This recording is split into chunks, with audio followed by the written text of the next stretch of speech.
শুকুৰবাৰে নিশা ৰূপহীহাটৰ গড়জানত সংঘটিত 4জন লোকৰ নৃশংস হত্যাকাণ্ডৰ ঘটনাৰ তদন্তৰ বাবে আজি গড়জানত উপস্থিত হয় অসম আৰক্ষীৰ বিশেষ সঞ্চালক হাৰমিত সিং।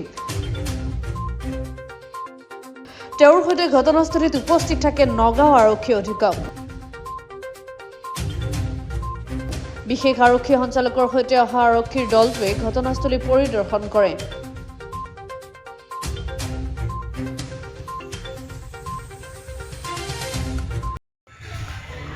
ঘটনা হৈছে আৰু মই তদন্ত চাবলৈ আহিছোঁ আৰু যিবিলাক ইনভেষ্টিগেশ্যনৰ কথাটো নকওঁ বিকজ এতিয়া আমাৰ কেইটামান লিড আছে। লিডটো এতিয়া SP চাহাবৰ তেখেতৰ টীম ফ'ল' কৰিব। SP চাহাবক মই ৰিকুৱেষ্ট কৰিছোঁ এটা SIT বনাব, স্পেচিয়েল ইনভেষ্টিগেশ্যন টীম। এনে ছিনিয়ৰ মানুহ ছুপাৰভাইজ কৰি আছে, কিন্তু এতিয়া তেখেতে SIT বনাব। আৰু কালি CID আৰু ফৰেনচিক্স আহিছিলে। এতিয়া ইয়াৰ পৰা যিমান প্ৰমাণ আছে লৈ গৈছে।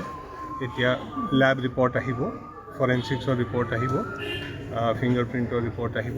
তাৰ পৰা আমি যিটো আমাৰ সন্দেহ আছে বা আমাৰ মনত কথা আছে সেইটো ওলাব। চ' যেনেকৈ মই কৈছোঁ এইটো বহুত দৰ্দনাক ঘটনা, এইটো সমাজত হ'ব নালাগে, কিন্তু কিবা কাৰণে হৈছে। এতিয়া কি হৈছে কি নাই এইটো গোটেই তদন্তত কথাটো ওলাব। ভাই যদি মই আপোনাক তদন্তটো কৈ দিওঁ তেতিয়া এইটো তদন্ত নহ'ব নহয়। চ' আপুনি কাইণ্ডলি পুলিচৰ কাম কৰিব দিয়ক, তেতিয়া গোটেই কথাটো উলিয়াব। অসম পুলিচ আপুনি জানে এতিয়াই বস্তুটো এৰি নিদিয়ে। What ever has happened will come out, but এইটো কোৰ্টৰ কথা। So' it would not be good যে আমাৰ কাৰণে এইটো চবৰ কাৰণে ছ'চাইটিৰ কাৰণে ভাল নহ'ব যে এতিয়া আমি তদন্ত যিটো বেছিক ইনভেষ্টিগেশ্যন আছে এইটো ৰিভিল কৰাটো ভাল নহ'ব। নগৰৰ পৰা আহিয়া আহমেদৰ ৰিপৰ্ট, গ্ল'বেল এনি 24/7।